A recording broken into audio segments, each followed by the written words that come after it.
Dover is a scenic town of only 7,000 people, located just 20 miles southwest of Boston, Massachusetts. A series of events that happened in 1977 would change the town and shock the residents. The Dover Demon is a small humanoid creature that has become synonymous with the town. When several witnesses came forward with their sightings in the 1970s, it became the topic of a widespread concern. The Dover Demon is described as resembling a gray alien, but with rose-orange skin instead of the sickly gray color of the grays. The Dover Demon is a little stick-like creature with a huge head. It can walk on two legs, although it usually walks on all fours, or alternates between the two ways of locomotion. It has glowing eyes that alternate between orange and green. It doesn't appear to wear clothing unless it's tight-fitting and the same hue as its body. The Dover Demon, unlike the Greys, does not appear to be linked to anything. Mark Sennett claimed to have seen a creature in the woods in 1972, approximately 5 years before the Dover Demon sightings. "We observed a small figure deep in the woods, moving at the edge of the pond," he said, pointing to something with luminous eyes in his car's headlights. "In the headlights, we could see it moving. We had no idea what it was." The rash of sightings started when William Bartlett, a 17-year-old local teenager, was driving down Farm Street on the night of April 21, 1977, when he reportedly spotted a horrifying creature, standing no more than 3.5 to 4 feet tall. The figure was shaped like a baby's body with long arms and legs. It had large eyes that were round, glassy, lidless, and shining brightly. It had tendril-like fingers, and a pale torso.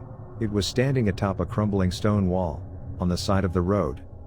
He said it was bipedal, and ended up running into a gully and standing next to a tree. Bartlett returned home and drew the bizarre monster for his father. Fearing that William would not be believed, they agreed not to report the incident. Later that evening, another local witnessed the same terrifying creature. John Baxter, 15, was walking home from his girlfriend's house, when he noticed a little pale humanoid figure approaching from Miller Hill Road. Baxter called out to it, but heard no reply, then it just went into the tree line. Baxter claimed to have pursued the creature into the woods, flowing up to the opposite bank and down a shallow wooded gully. Baxter heard the figure's footsteps on the dry leaves as it fled. He pursued the creature down the slope before coming to a halt, and peering across the gully. He observed the creature about 30 feet away, its feet formed over the top of a rock several feet from a tree.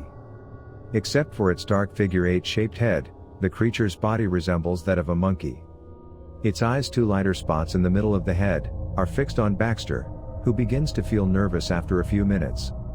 He backs carefully up the slope, his heart racing, realizing he has never seen such a thing before, and terrified what it could do next. He then walks extremely quickly along the road to the Farm Street crossroads. A couple passing by in a car picks him up there. His description of the creature, and its physical appearance, was nearly identical to William Bartlett's description.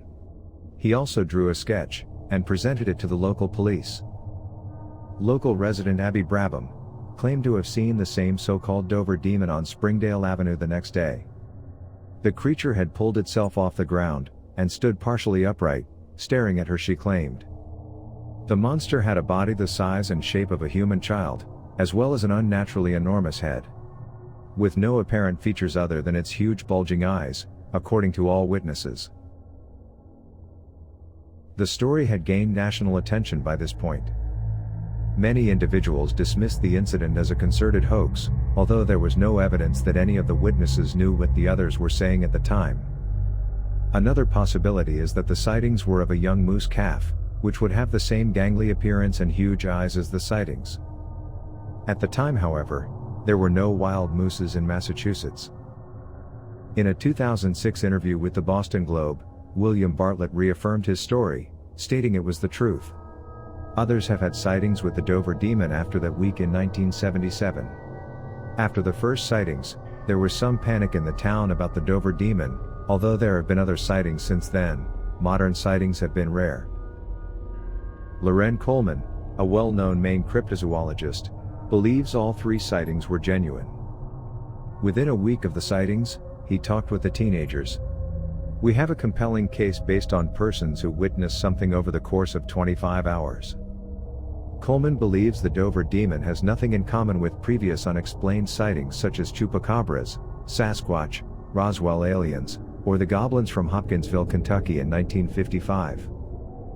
The region where the Dover demon was spotted had a history of unexplained activity, according to Coleman.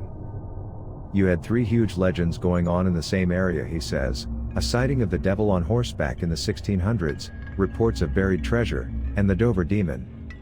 I think it certainly says something, Coleman continued. It's almost as if there are certain areas that collect sightings, almost in a magnetic way.